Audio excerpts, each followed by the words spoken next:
মাটি দেশনেত্রী বেগম খালেদা জিয়ার ঘাঁটি, ব্রাহ্মণবাড়িয়ার মাটি আমাদের আগামী দিনের রাষ্ট্রনায়ক তারুণ্যের অহংকার তারেক রহমানের ঘাঁটি। আমার আজকের এই সম্মেলনের মাধ্যমে যারা নির্বাচিত হবেন তাদের কাছে আমার একটি অনুরোধ, আপনারা নির্বাচিত হয়ে ব্রাহ্মণবাড়িয়ার প্রত্যেকটি ঘরে ঘরে দানের শীষের দুর্গ গড়ে তুলবেন ইনশাআল্লাহ। আগামী নির্বাচনে দানের শীষে ভোট দিয়ে দেশনেত্রী বেগম খালেদা জিয়াকে বিপুল ভোটের ব্যবধানে বিজয় করে এই দেশের প্রধানমন্ত্রী নির্বাচিত করতে হবে ইনশাআল্লাহ।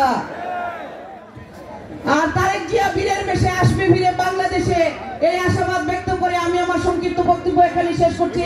বাংলাদেশ জিন্দাবাদ, বাংলাদেশ জাতীয়তাবাদী মহিলা দল জিন্দাবাদ, শহীদ প্রেসিডেন্ট জিয়া রহমান অমর হোক, দেশনেত্রী বেগম খালেদা জিয়া জিন্দাবাদ, তারুণ্যের অহংকার তারেক রহমান জিন্দাবাদ, আরেক তারুণ্যের অহংকার আমাদের কবির আহমেদ ভুইয়া ভাই জিন্দাবাদ জিন্দাবাদ। উপস্থিত সকলকে অনেক অনেক ধন্যবাদ। এই পর্যায়ে সংক্ষিপ্ত বক্তব্য নিয়ে আসছেন বাংলাদেশ জাতীয়তাবাদী যুব দলের বিপ্লবী সাধারণ সম্পাদক, সাবেক ছাত্র নেতা, বিপ্লবী সাধারণ সম্পাদক, কারণ নির্যাতিত নেতা মাহমুদ। প্রিয় নেতৃবৃন্দ, আপনারা দেখেন তো এটা কি সুন্দর লাগে না? আপনাদের কি বিবেক নাই? আপনারা এইটাকে দয়া করে খালি করেন, প্লিজ খালি করেন। কেন আপনাদের ভালো ভালো বললো শুনুন লাগে, খালি করেন। যাবেন যাবো তোমরা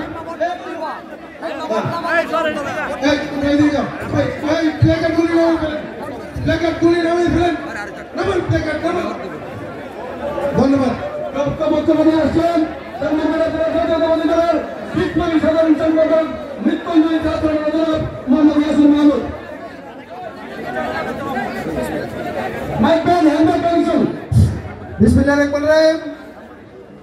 বাংলাদেশ জাতীয়তাবাদী দল ব্রাহ্মণবাড়িয়া সদর উপজেলা শাখার দ্বিবার্ষিক সম্মেলন 2024 আজকের এই সম্মেলনের সভাপতিত্ব করছেন সদর উপজেলা বিএনপির সংগ্রামী আহ্বায়ক সাবেক ছাত্রদল জনাব জহিরুদ্দিন চৌধুরী লিটন ভাই। প্রধান বক্তা হিসেবে উপস্থিত আছেন অধ্যক্ষ সেলিম ভুঁইয়া, সাংগঠনিক সম্পাদক কুমিল্লা বিভাগীয়। প্রধান বক্তা হিসেবে উপস্থিত আছেন ইঞ্জিনিয়ার খালেদ হোসেন মাহবুব শ্যামল, অর্থনৈতিক বিষয়ক সম্পাদক বাংলাদেশ জাতীয়তাবাদী দল কেন্দ্রীয় নির্বাহী কমিটি।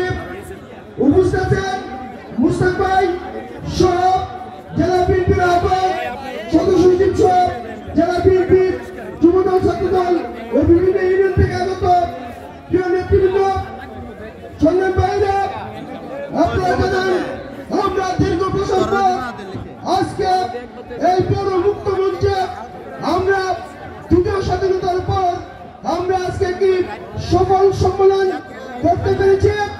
আপনারা দীর্ঘদিন আমরা রাজপথে থেকে আন্দোলন সংগ্রামের মাধ্যমে গত 5ই আগস্ট ছাত্র জনতার উৎখানের মাধ্যমে এই দেশের গায়ে চেপে বসে থাকা পতিত শেখ হাসিনা সরকার এই দেশ থেকে বিতাড়িত হয়েছে।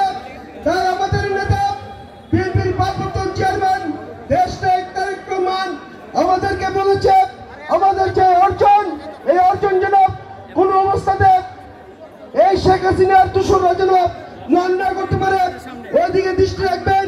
সংগ্রামী বন্ধুরা, আজকের এই দ্বিবার্ষিক সম্মেলনে নতুন যে কমিটি হবে ওই কমিটিকে আমি ব্রাহ্মণবাড়িয়া জেলা যুব দলের পক্ষ থেকে অগ্রিম শুভেচ্ছা ও অভিনন্দন জানিয়ে আমি বক্তব্য শেষ করছি। খুদা হাফেজ। বাংলাদেশ জিন্দাবাদ।